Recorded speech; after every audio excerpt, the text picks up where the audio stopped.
Hello everyone, welcome to Assam Aspirant Classes.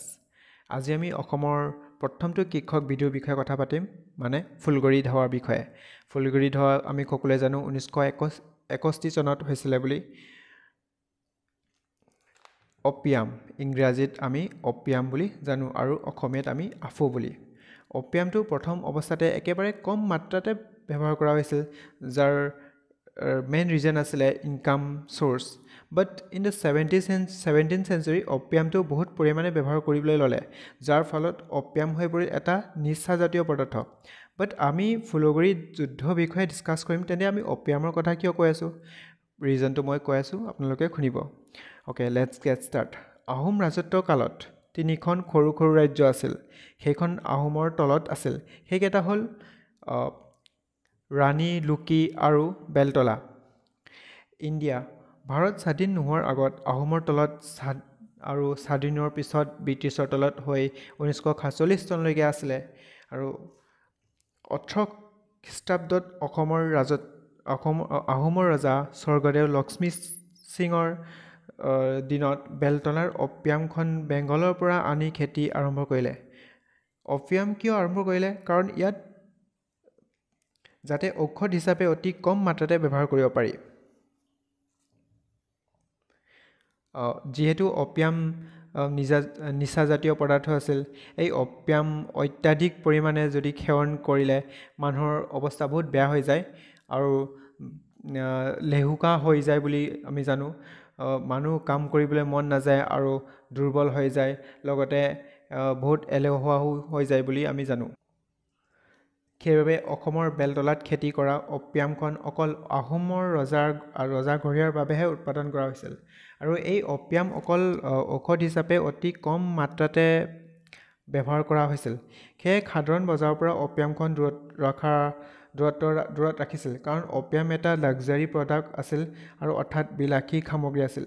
কিন্তু অপিয়ামৰ নিচিনা বিষাক্ত জাতীয় পদাৰ্থ কিমান দিন সাধাৰণ মানুহ বজাৰৰ পৰা দূৰত ৰাখিব পাৰি সেইটোলৈ এটা চিন্তিত হৈ পৰিছিল। স্বৰ্গদেউ লক্ষ্মী সিঙৰ এটা পদক্ষেপৰ অসমৰ মানুহক অপিয়ামৰ ব্যৱহাৰৰ ফালে ঠেলি দিছিলে আৰু লাহে লাহে সমগ্ৰ অসমত অপিয়াম বিয়পি পৰিছিল। আহোম ৰাজ্যত ব্ৰিটিছ নোহোৱালৈকে অপিয়ামখন বহুত পৰিমাণে ব্যৱহাৰ হ'ব ধৰিছে। তাৰপিছত ব্ৰিটিছ আহিল আৰু তেওঁলোক আহি অপিয়ামৰ যোনটো লেভেল আছিলে খেতি কৰাৰ সেইটো বহুত পৰিমাণে বেছি কৰি দিলে আৰু তাত মানে মেইন ৰিজনটো হ'ল ব্ৰিটিছে মানে অসমত শাসন কৰাৰ পাছত অসমৰ মানুহকো অপিয়াম সেৱন কৰিবলৈ বাধ্য কৰাই দিলে।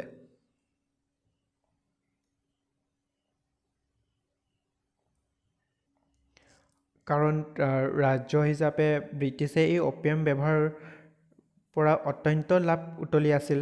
অসমীয়া যিমান পৰিমাণে অপিয়াম ব্যৱহাৰ কৰিব ইমানেই সিহঁতৰে লাভ আছিল। গতিকে আহোম সময়ত অপিয়ামৰ ওপৰত যি নিষেধ আছিল ব্ৰিটিছে তাকো শেষ কৰি পেলালে, যাৰ বাবে অসমৰ মানুহৰ বাবে অপিয়াম ইউজ কৰাটো সাধাৰণ আছিল। যিটো আমি কানি বুলি কওঁ আৰু যিটো কানি ব্যৱহাৰ কৰাৰ কাৰণে কানিয়া শব্দটো উৎপন্ন হয়, অৰ্থাৎ যিয়ে অত্যাধিক কানি সেৱন কৰে তাক কানিয়া বুলি কয় আৰু ডেকা বুঢ়া ল'ৰা সকলোৱে ব্যৱহাৰ কৰাৰ বাবে অসমীয়াত কানিয়া বুলিও আখ্যা দিয়া হৈছিল।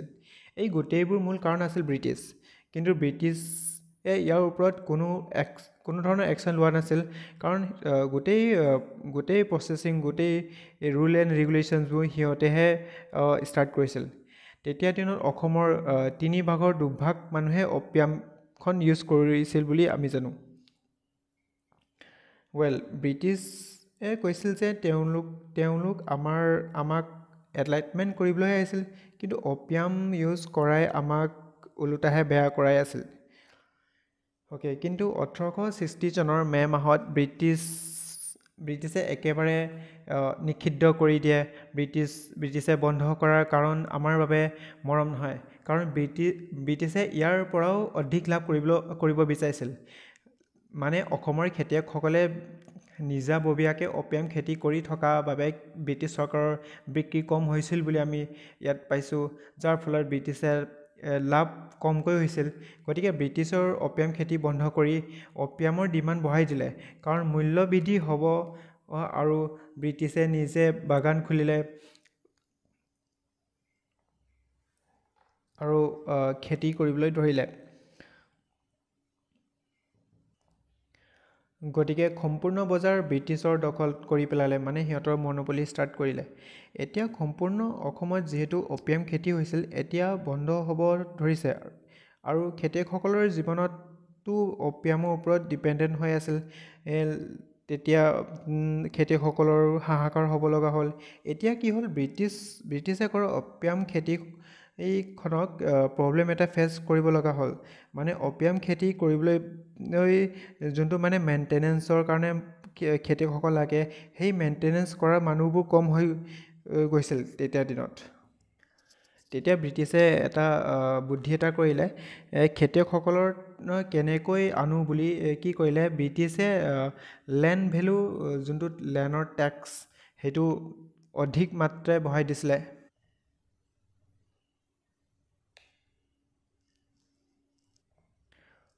যাতে টেক্স দিব নোৱাৰি ফাৰ্মাৰসকলে আকৌ অপিয়াম খেতি জড়িত হৈ যায়।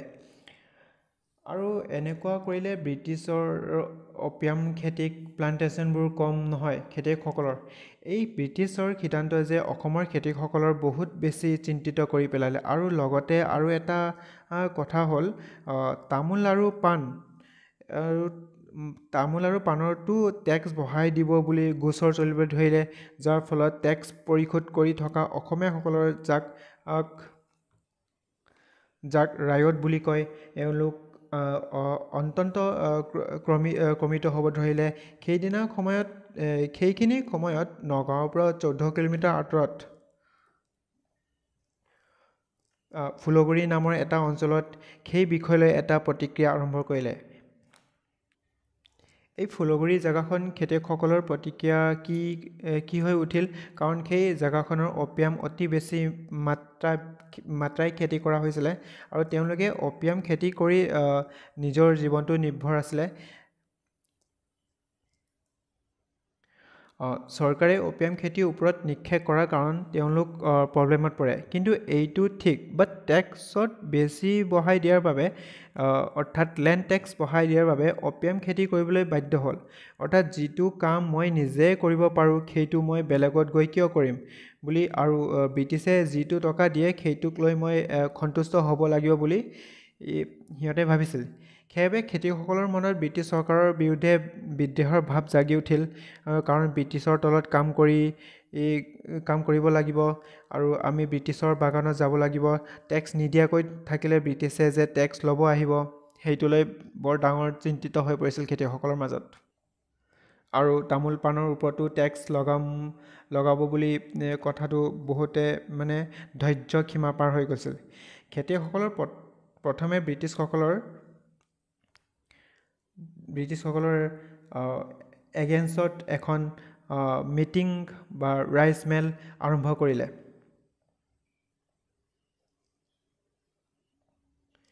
এই ৰাইচ মেলখনত কোনো ধৰণৰ লিডাৰ অধীনত কৰা নাছিল। তাতে হিন্দু, মুছলিম জাতি, অজনজাতি গোটেই সকলোৱে পাৰ্টিচিপেট কৰিছিল বা সহযোগ দিছিলে ব্ৰিটিছৰ এগেইনষ্টত। একেদৰে ফুলগুৰিত 17 ছেপ্টেম্বৰ 1861 তাতে 1500ৰো অধিক ৰায়তছে ভাগ লৈছিল আৰু প্ৰতিবাদ আৰম্ভ কৰিছিল। নগাঁৱৰ সেই সময়ত উপায়ুক্ত আছিল হাৰ্বাৰ্ট স্কন্স। হাৰ্বাৰ্ট স্কনৰ কাৰ্যালয়ৰ সন্মুখত সিহঁতে খেতিয়কসকলে গোট খায়। সেই প্ৰতিবাদটো কিন্তু সম্পূৰ্ণ শান্তিপূৰ্ণ আছিল। সেই প্ৰটেষ্টাৰসকলৰ মাজতে কেইবাখনো প্ৰটেষ্টাৰে হাৰ্বাৰ্টৰ ওচৰত গৈ এপ্লিকেশ্যন এখন দিয়ে। এই এপ্লিকেশ্যনখনত লিখা আছিল যে অপিয়ামৰ ওপৰত যোনটো টেক্স আৰু তামোল পাণৰ ওপৰত লগাবলগীয়া টেক্সটো বাতিল কৰক বুলি। কিন্তু ডিচিগৰাকীয়ে কি কৰিলে, ওলোটাই খেতিয়কসকলৰ ওপৰত ফল্ছ এলিগেশ্যনছ লগাই ওলোটাই জৰিমনা বিহিল আৰু ডিচিগৰাকীয়ে আগতো এনেকুৱা মিছা জৰিমনা বেলেগৰ লগাইছিল সেইটো ফাৰ্মাৰ্চসকলে জানিছিল। গতিকে খেতিয়কসকলৰ কোনো ধৰণৰ ভুল নাই আটায়ে গম পাইছিল। তথাপিও খেতিয়কসকলক ওলোটাই আনিবলৈ নগাঁৱৰ সিহঁতে মানে ধৰি ৰাখিছিল। সেয়ে নগাঁৱৰ প্ৰভাৱশালী ব্যক্তিক সহায় ল'ব লগা হৈছিল। সেই ঘটনাটো আছিল 17 ছেপ্টেম্বৰত। আৰু তাৰে পিছত 9 অক্টোবৰ দিনাখন পুনৰ উপায়ুক্তৰ কাৰ্যালয়ত গৈ পুনৰ লাঞ্ছনাৰ সন্মুখীনো হ'ব লগা হৈছিল। যাৰ ফলত কৃষকসকলে বুজি পালে যে এনেকুৱা আমি এপ্লিকেশ্যন দি লাভ নাই আৰু ৰাইচ মিল পাতি সিদ্ধান্ত ল'লে যে ব্ৰিটিছক আৰু আমি খাজনা নিদিওঁ বুলি, আৰু লগতে 5 দিনীয়া ৰাইচ মিল ঘোষণা আৰম্ভ কৰিলে। এই সিদ্ধান্তই আন জাগাৰ কৃষকসকলেও খাজনা নিদিওঁ বুলি এই ৰাইচ মিলখনত যোগদান কৰিলে।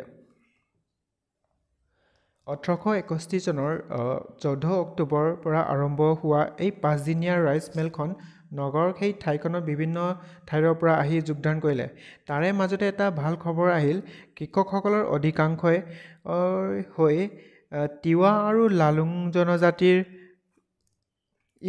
সকলৰ পুঞ্জ ৰজা আৰু চুত ৰজাই সক্ৰিয়ভাৱে অংশগ্ৰহণ কৰিলে আৰু এই মিটিংখনত আৰু যিটো জাগাৰ পৰা আন ঠাইত আছিল সেই সকলো মানুহে যোগদান আৰম্ভ কৰিলে।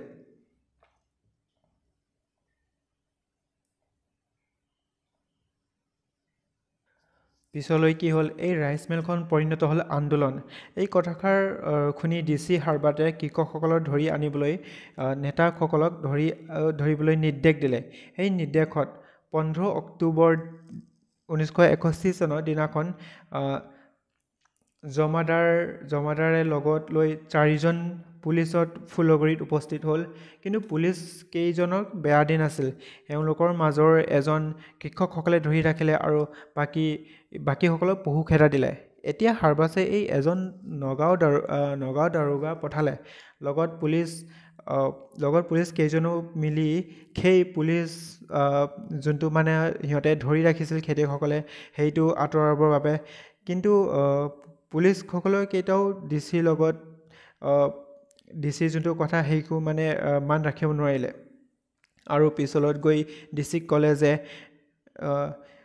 সিহঁতে 500 আৰু 600 জনে অস্ত্ৰ শস্ত্ৰ লৈ গোট খায় আৰু ডিচিজনে আগত কৃষকসকলৰ যোনটো দুৰ্ব্যৱহাৰ আছিল এয়া সেই পৰিণত বুলি ডিচিক ক'লে।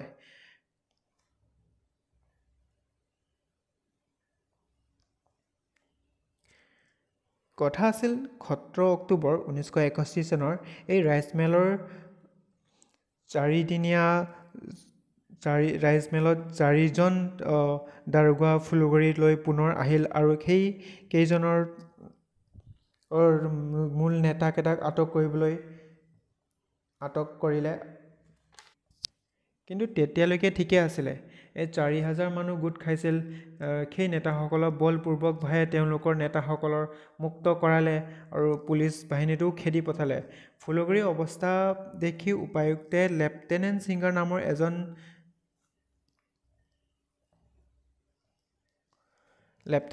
নামৰ এজনক দায়িত্ব দিলে যে ফুলগুৰিত কৃষকসকলৰ খেদি পঠোৱাৰ বাবে। কিন্তু লেফটেনেণ্ট ছিংগাৰে 18 অক্টোবৰত পুলিচ এটা দল লৈ উপস্থিত হ'ল ফুলগুৰিত আৰু 3000 লাঠিধাৰী ৰাইটছৰ সন্মুখীন হ'ব লগা হ'ল। তাৰে মাজত লেফটেনেণ্ট ছিংগাৰ আৰু এজন কৃষক জাতি কলিতাৰ মাজত আলোচনা আৰম্ভ হয়।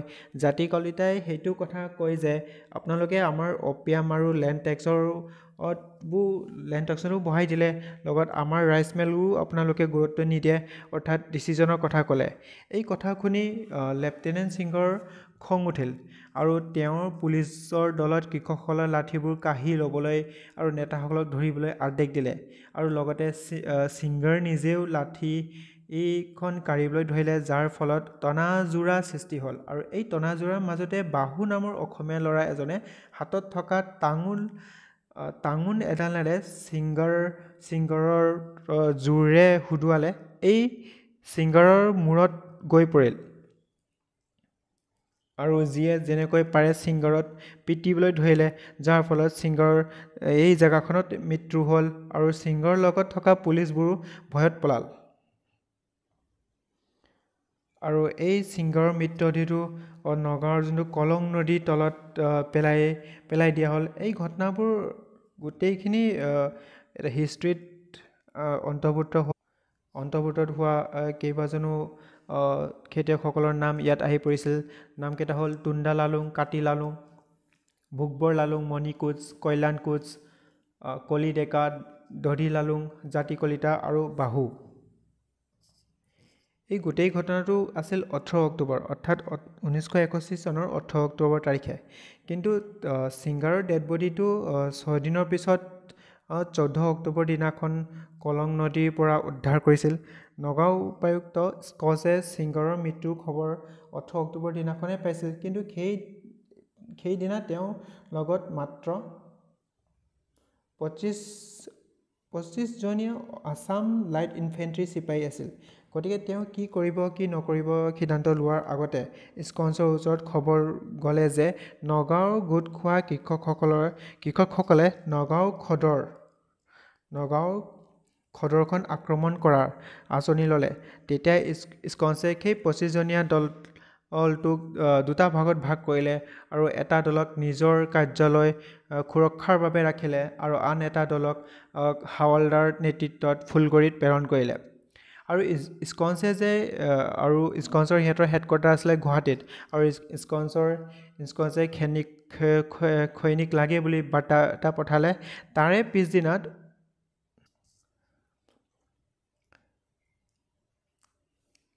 পিছদিনা 19 অক্টোবৰ দিনাখন হাতত লাঠি আৰু ধেনুকা লৈ থকা কৃষকসকলৰ সন্মুখীন হয়।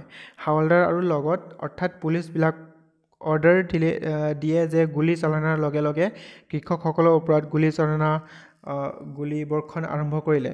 সেই সময়ত অসমৰ কমিছনাৰ আছিল হেনৰি হলকিন্স। তেওঁ তেজপুৰত আহি পাইছিল আৰু হেনৰীয়ে এই কথাবোৰ শুনি ডাঙৰ সৈনিক বাহিনী লৈ 23 অক্টোবৰ দিনা ফুলগুৰিত নগাঁৱত উপস্থিত হয়। আৰু এই লাঠিধাৰী আৰু ধেনুকা ধৰা কৃষকসকলৰ সৈনিক বাহিনীটোৱে সিহঁতলৈ সৈনিক বাহিনীয়ে গুলীচালনা আৰম্ভ কৰে। তেতিয়া কি হয়, এই ঠাইখনতে অসমীয়া 39জনৰ অসমীয়া মানুহৰ মৃত্যু হয় আৰু পিছলৈ 25জনৰ মৃত্যু হয় বুলি আমি জানো। তাতে লালুং ৰজাৰ লগতে প্ৰায় 40জনো নেতাকো এৰেষ্ট কৰে।